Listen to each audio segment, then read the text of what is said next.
Good morning students, welcome to my channel. আজকে আমি তোমাদের ইনব্রিডিং নিয়ে আরেকটা ভিডিও দেব। ইনব্রিডিং নিয়ে অলরেডি আমার ভিডিও কিন্তু আছে, কিভাবে আমরা ইনব্রিডিং কোএফিসিয়েন্ট বার করব, ফার্স্ট কাজিনে কি হবে, সেকেন্ড কাজিনে কি হবে, ঠিক আছে। তো এইভাবে করে কিন্তু ভিডিও আমার করে দেওয়া আছে। তোমরা যারা দেখোনি ইনব্রিডিং কোএফিসিয়েন্ট বা ইনব্রিডিং রিলেটেড কোয়েশ্চেন যেগুলো পপুলেশন জেনেটিক্স এর আন্ডারে আসছে, এই প্রশ্নগুলো কিন্তু এবছর যথেষ্ট ইম্পর্টেন্ট বলে আমার মনে হয়। তো ইনব্রিডিং কেন হয় সেটা আমার ভিডিওতে ভালো করে, আগের যে ভিডিওটা আছে সেটাতে ভালো করে বোঝানো আছে, কিভাবে ইনব্রিডিং ডিপ্রেশন আসবে, মানে ইনব্রিডিং যে অবক্ষয়ের যে মাত্রাটা, যেটা আমরা এফ দিয়ে জেনারেলি ডিনোট করি, এফ এর ভ্যালু কি হবে, ঠিক আছে। তো সেই জায়গাগুলো কিন্তু খুব ওয়েল ডিফাইন্ডলি ওই জায়গাতে আমি বলে দিয়েছি কিভাবে সেটাকে বার করতে হয়। তো ওগুলো ইনব্রিডিং পাথটাকে বার করতে হয়, সেটা ওই ভিডিওটা থেকে, আমার পুরোনো ভিডিও থেকে কাইন্ডলি একটু একবার দেখে নিও।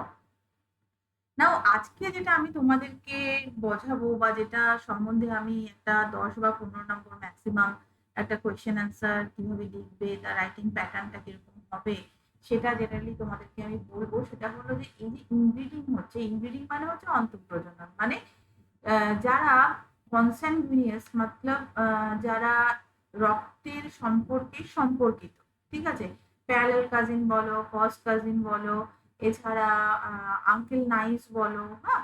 তো এই ধরনের এখনো কিন্তু এমন অনেক জনগোষ্ঠী আছে যেখানে এই ধরনের প্রথা প্রচলিত আছে। প্রিভিয়াসলি ভাই বোনদের মধ্যে আমরা রয়্যাল ফ্যামিলিতে দেখেছি যে ইনব্রিডিং হতো। তো এই ধরনের যে প্রথাগুলো, যে কালচারাল যে নর্মস গুলো যেখানে রয়েছে, সেখানে কিভাবে এই অন্তঃপ্রজননের ফলে কোনো পপুলেশনে জেনেটিক লোড, মানে জেনেটিক লোড বলতে কি, পপুলেশনে যে ফিটনেস, সেই ফিটনেসটা কমে যাওয়া, মানে পপুলেশনের মধ্যে অসুস্থতাকে বাড়িয়ে তোলা বা ইলনেসকে বাড়িয়ে তোলা। কোনো একটা রিসেসিভ জিন ছিল যেটা অবশ্যই অটোজোমাল রিসেসিভ জিন, সেই অটোজোমাল রিসেসিভ জিনটা যদি নিকট আত্মীয় বা তোমার কনস্যাঙ্গুইনিয়াস যারা আর কি স্বগোত্র বা রক্তের সম্পর্কে সম্পর্কিত, এদের মধ্যে ব্রিডিং হচ্ছে, তাহলে ওরা তো same kind of allele carry করছে, তাই না? আমরা কি জানি, যদি কোনো অসম্পর্কিত যারা, যাদের সঙ্গে কোনো ধরনের রক্তের সম্পর্ক নেই, তাদের যে জেনেটিক কম্বিনেশন, যে অ্যালিল, আর যাদের সঙ্গে রক্তের সঙ্গে সম্পর্কিত আছে তাদের যে অ্যালিল, সেই অ্যালিলের মধ্যে হোমোজাইগোসিটিটা থাকা বা বেশি পরিমাণে বাড়াটা খুবই স্বাভাবিক। দুটো আলাদা আলাদা হলে কি হয়, হেটেরোজাইগোট তৈরি হয়। তো সেখানে ডমিনেন্ট অ্যান্ড রিসেসিভ, এই দুটোর মধ্যে ডমিনেন্ট যেটা থাকে সেটা রিসেসিভটাকে ঢেকে রাখে। কিন্তু যখনই তোমার অটোজোমিয়াল রিসেসিভ দুজন সেম রক্তের সম্পর্কে সম্পর্কিতর মধ্যে মিটিং হলো, ইনব্রেড হলো, তখনই কিন্তু কি হলো, সেম কাইন্ড অফ অ্যালিল তাদের মধ্যে বাড়লো, এবং তার ফলে কি হলো, হোমোজাইগোসিটি বেড়ে গেল। যেই হোমোজাইগোসিটি বেড়ে যায়, ওই যে জিনটা যেটা রিসেসিভ ছিল সেটা কিন্তু তখন আর রিসেসিভ থাকছে না, তখন কিন্তু সেটা আস্তে আস্তে জনগোষ্ঠীতে প্রকাশ পেতে শুরু করে। নাও এই যে জিনিসটা, এই জিনিসটাকে আমাকে যদি বলা হয় লিখতে, হাউ আমরা এটাকে লিখবো এবং এটাকে প্রেজেন্ট করবো। আমি তোমাদেরকে বরাবরই বলে আসছি, বর্তমান পরিস্থিতিতে দাঁড়িয়ে তোমাকে খুব ভালোভাবে শিখতে হবে how to write and what to write, ওকে।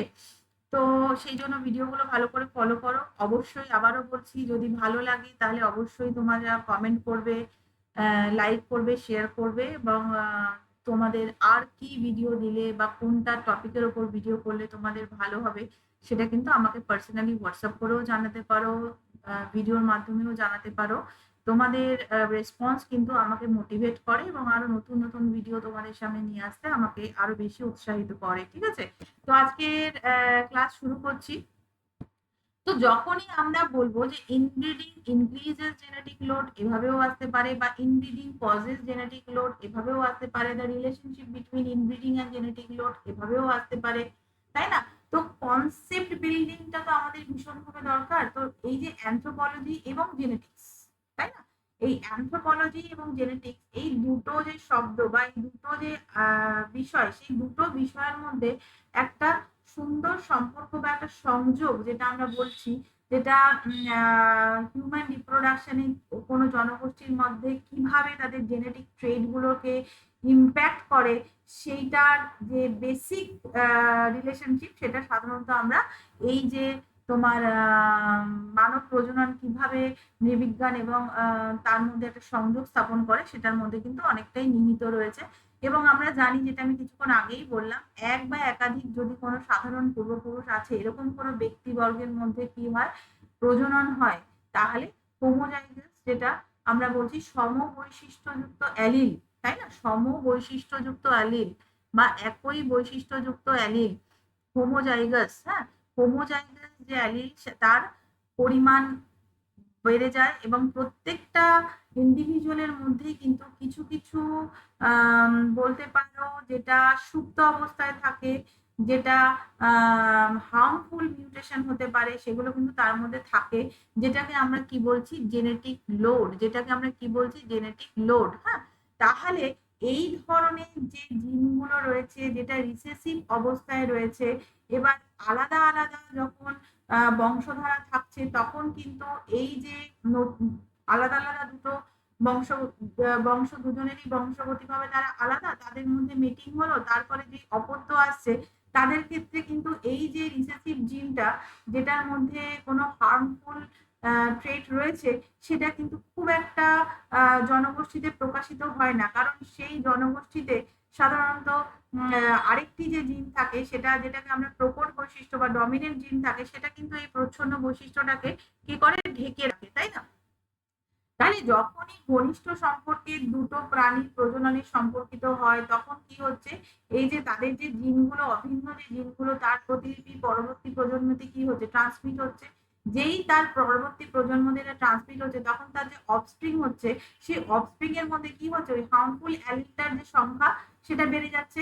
তার ফলে এই যে ইনব্রিডিং তোমার ডিপ্রেশন যেটাকে আমরা বলবো, বা অন্তঃপ্রজননজনিত অবক্ষয় যেটাকে আমরা বলবো, সেটা জনগোষ্ঠীতে বেড়ে যাচ্ছে এবং জনগোষ্ঠীতে অসুস্থতা বা ইলনেস দেখতে পাচ্ছি, মানে যেটা জেনেটিক লোডকে বাড়িয়ে দিচ্ছে। তাহলে দিস ইজ মাই ইন্ট্রোডাকশন, একটা ছোট্ট করে বলে দেওয়া যে অ্যাকচুয়ালি ইনব্রিডিংটা কিভাবে কোনো জনগোষ্ঠীকে প্রভাব করে এবং সেখানে কোনো ধরনের একটা রোগের প্রকোপকে বাড়িয়ে দিতে পারে, ঠিক আছে। তাহলে এর কিছু মেকানিজম রয়েছে, জেনেটিক মেকানিজম অবভিয়াসলি, যেক্ষেত্রে আমরা আমার হার্ডি ওয়েনবার্গের নীতিটা ভালো করে দেখবে, যেখানে আমরা কি দেখেছিলাম, যে ধরো একটা কিউ সম্পর্কে কোনো অ্যালিল রয়েছে, আবার আরেকটা কিউ সম্পর্কের আরেকটা অ্যালিল রয়েছে, তো দুটো মিলে তো কিউ স্কোয়ার হচ্ছে। যদি কোনো কিছু পরিবর্তিত না হয়, সাধারণত এই যে বৈশিষ্ট্যটা তার অপত্য জেনেটিকে কি হয়, জেনোটাইপের ক্ষেত্রে সাধারণত একই ধরনের থাকে, কিন্তু যখনই এখানে ইনব্রেড হচ্ছে, তখনই কিন্তু এই যে ওই হাইডেলবার্গের যে ইকুয়েশনটা ছিল, সেটা কিন্তু হ্যাম্পার হচ্ছে। তো সেটা কি, সেটা অবভিয়াসলি হার্ডি ওয়েনবার্গের যে নীতি, সেটা ভালো করে দেখবে। তাহলে যেটা আমি বললাম, সেক্ষেত্রে বিরল অ্যালিল যেটা থাকছে, সেখানে কি হচ্ছে, এই যে সমীকরণটা, এই সমীকরণটা বিরল অ্যালিলের জন্য পুরোপুরি বদলে যেতে পারে এবং সেখানে জনগোষ্ঠীর মধ্যে জেনেটিক লোড বেড়ে যেতে পারে। এটা একটা হতে পারে। আবার যখন দুজন আত্মীয়র মধ্যে প্রজনন হচ্ছে, তখন কি হচ্ছে, তাদের পূর্বপুরুষের কাছ থেকে তো তারা কোনো একটা জিন পাচ্ছে, তাই না। যেই জিনটা পাচ্ছে, সেটা কি হচ্ছে, তাদের সন্তানদের মধ্যে হোমোজাইগোসিটি বাড়িয়ে দিচ্ছে। তার ফলে যে বিরল অ্যালিল যেটা আগে প্রচ্ছন্ন ছিল, সেটা অবভিয়াসলি তখন ডমিনেন্ট হচ্ছে এবং সেটা প্রকাশ পাচ্ছে সেই জনগোষ্ঠীতে। তাহলে this are the basic genetic mechanism, যেটা আমরা সাধারণত ইনব্রিডিং এর ক্ষেত্রে দেখতে পাই এবং যেটা জেনেটিক লোডকে বাড়িয়ে দিতে পারে। তাহলে এই যে জেনেটিক লোডটা বেড়ে যাচ্ছে, তার কিন্তু বেশ কতগুলো টাইপস রয়েছে। মিউটেশনের ক্ষেত্রে জেনেটিক লোড বাড়তে পারে, মানে নিকট আত্মীয়দের মধ্যে প্রজনন হলো, তার ফলে বারবার যে ক্ষতিকারক জিনটার যে বোঝা ছিল, সেটা হেটেরোজাইগাস থেকে হোমোজাইগাস হয়ে গেল। তার মানে ফেনোটাইপে, তখন ফেনোটাইপ মানে হচ্ছে যেমন ফিজিক্যাল ট্রেট আমরা দেখবো, যেটা আগে প্রকাশ পাচ্ছিল না, সেটা প্রকাশ পেল, তার মানে এটাকে আমরা মিউটেশন লোড বলতে পারি। এছাড়া সেগ্রিগেশন লোড হতে পারে। সেগ্রিগেশন লোড মানে আগে যখন পৃথক ছিল, তখন তার মধ্যে হেটেরোজাইগাস ছিল, যখনই হেটেরোজাইগোসিটি থেকে যেই সুবিধাটা ছিল, যখনই সেটা সেম হয়ে যাচ্ছে, সেই সুবিধাটা থেকে সে যখনই সরে যাচ্ছে, তখনই তার মধ্যে জেনেটিক লোড বেড়ে যাচ্ছে। এছাড়া ইনকম্প্যাটিবিলিটি হতে পারে, যেটাকে আমরা অসামঞ্জস্যজনিত কোনো ভার বলতে পারি। মানে আমরা যখন ইনব্রিডিং করছি তখন কিছু অ্যালিলের মধ্যে অসামঞ্জস্য সৃষ্টি হতে পারে, যেটা কি করতে পারে পরবর্তী সময় জেনেটিক লোডকে বাড়িয়ে দিতে পারে। তাহলে these are the basic types যেগুলো আমরা সাধারণত দেখতে পারি যে এই ধরনের জিনিসগুলো ভারগুলো বা লোডগুলো বাড়তে পারে বিকজ অফ ইনব্রিডিং। এছাড়াও রিকম্বিনেশন যে লোড, যেখানে আমরা রিকম্বিনেশনের মাধ্যমে যখন কোনো পুনঃসংযোগ করছি সেই সময় অনুকূল যে সমস্ত অ্যালিলগুলো ছিল সেই অ্যালিলগুলো যে আগে সংমিশ্রণ ঘটতো সেখানেও কোনো ধরনের বিঘ্ন ঘটতে পারে, যেটা অন্ত প্রজনন যেই হচ্ছে, ইনব্রিডিং যেই হচ্ছে, প্রতিকল অ্যালিলগুলো তো সেখানে অ্যাকুমুলেশন হচ্ছে। যেই অ্যাকুমুলেশন হচ্ছে তখন সেটা একটা লোড বেশি হয়ে যাচ্ছে। যখনই সেটা হচ্ছে তখনই সেই জনগোষ্ঠীতে কি হচ্ছে, পার্টিকুলার সেই ট্রেডটা প্রকাশিত হয়ে যাচ্ছে, যেটা আগে ছিল না। তাহলে এইভাবে করে আমরা বলতে পারি যে inbreeding can cause to increase the genetic load in any particular population. Okay, এইবার আমি তোমাদের সবসময় বলেছি যে চেষ্টা করবে যে কিছু কেস স্টাডি দেওয়া, কিছু উদাহরণ দেওয়া যদি পসিবল হয়। তো এক্ষেত্রে আমরা ছোট একটা দুটো উদাহরণ দিতেই পারি, যেমন ক্লিনিক্যাল জেনেটিক্স বা মেডিকেল অ্যানথ্রোপোলজি। এইগুলোতে বিভিন্ন সময়ে বিভিন্ন অ্যানালিসিস করা হয়েছে, বিভিন্ন জনগোষ্ঠীর উপরে সার্ভে করা হয়েছে এবং সেখানে দেখা গিয়েছে যদি ক্রস কাজিন এবং প্যারালাল কাজিন এদের মধ্যে, যেটাকে আমরা মামাতো পিস্তত বা জ্যাঠতুতো খুড়তুতো ভাই বোন বলি, তাদের মধ্যে যখনই ইনব্রিডিং হচ্ছে তখনই কিন্তু রিসেসিভ রোগ যেটা ছিল সেটা কিন্তু ডমিনেন্ট হয়ে যাচ্ছে এবং তার প্রকোপটা সেই পার্টিকুলার জনগোষ্ঠীতে বেড়ে যাচ্ছে। এক্ষেত্রে আমরা দুটো উদাহরণ দিচ্ছি, যেমন আমরা যদি ইউরোপিয়ান জনগোষ্ঠীতে দেখি সেখানে সিস্টিক ফাইব্রোসিস দেখতে পাবো। সিস্টিক ফাইব্রোসিসটা সাধারণত কি হচ্ছে, ইউরোপিয়ান ওই পার্টিকুলার জনগোষ্ঠীর মধ্যে বেশি। ঠিক আছে, কারণ আমরা যখনই দেখছি যে তোমার এক প্রকার ইহুদি সম্প্রদায় আছে, তার মধ্যে আবার টেক্সাক্স বলে একটা রোগ হয়, সেটাও কিন্তু জেনেটিক ড্রিফটের কারণে হয়। জেনেটিক ড্রিফটেরও একটা ভিডিও আমার করা আছে যে বটল নেক এফেক্ট কি, পাউন্ডার এফেক্ট কি। তো জেনেটিক ড্রিফটের ফলে পাউন্ডার এফেক্ট বলে একটা এফেক্ট আছে, যেখানে কিছু পার্টিকুলার পপুলেশন কোনো একটা জায়গা থেকে আইসোলেটেড হয়ে আরেক জায়গায় আসছে, এসে তারা সেই পার্টিকুলার যে পপুলেশন নিজেদের মধ্যেই তারা সীমাবদ্ধ থাকছে এবং তারা বাইরের কারোর সঙ্গে কোনো রকম সম্পর্ক ছিন্ন করে রাখছে। সেখানে কোনোভাবে জিন পুলে অন্য জায়গা থেকে কোনো মিটিং হচ্ছে না, অন্য জিন আসছে না, তাদের এন্ডোগামাস মিটিংই তাদের মধ্যে হচ্ছে। তো এই ধরনের যখন কোনো হয় সেই ক্ষেত্রে আমরা বলি ফাউন্ডার এফেক্ট, যেই জিনটা রিসেসিভ ছিল সেটা সাধারণত আস্তে আস্তে ডমিনেন্ট হয়ে যায়। তো তে-স্যাক্স বলে এক ধরনের রোগ রয়েছে, যেটা আশকেনজি তোমার ইহুদিদের মধ্যে রয়েছে। এই ধরনের রোগটা ওখানে সাধারণত নিজেদের সম্প্রদায়ের মধ্যে ওদের বিবাহ হচ্ছে, নিজেদের সম্প্রদায়ের বিবাহের মধ্যে কমিউনিটিদের মধ্যেই মিটিং হচ্ছে, তার বাইরে যাচ্ছে না। তো সেক্ষেত্রে এই ধরনের রোগের প্রকোপ ওই জনগোষ্ঠীতে বেড়ে গিয়েছিল। তো দুখানা আমি সিস্টিক ফাইব্রোসিস এবং তে-স্যাক্স এটার কথা বলতে পারি। এছাড়াও সিকল সেল অ্যানিমিয়াও আছে, সেটাও দিতে পারো। দুটোই এনাফ আমার মনে হয়। তারপর একটা ছোট্ট কেস স্টাডি, সেটাও যদি চাও তো দিতে পারো। সেক্ষেত্রে আমরা অ্যামিশ পিপলদের কথাও বলতে পারি। সেই কেস স্টাডিটা, অ্যামিশ পিপলের কেস স্টাডিটা মোস্টলি জেনেটিক ড্রিফটের মধ্যে পেয়ে যাবে, সেই জন্য ওটা আমি এখানে দিইনি। হ্যাঁ, এখানে আমরা তোমার হাবসবার্গ যে রাজবংশ ছিল যেটা অবলুপ্ত হয়ে গিয়েছিল, সাধারণত সেটা কেন হয়েছিল, সেটা স্পেন এবং অস্ট্রিয়ার যে হাবসবার্গ রাজ পরিবার ছিল, ওরা কি করতো নিজেদের রাজরক্তটা বজায় রাখার জন্য এবং রাজনৈতিক ক্ষমতাটা যেন হস্তান্তর না হয় সেটাকে বজায় রাখার জন্য ভাই বোনদের মধ্যে ওদের ওখানে বিবাহটা প্রচলিত ছিল। অবশ্যই ভাই বোনের মধ্যে বিবাহ হলে কি হচ্ছে, ইনব্রিডিং কোএফিসিয়েন্ট বাড়ছে, প্রচুর পরিমাণে বাড়ছে।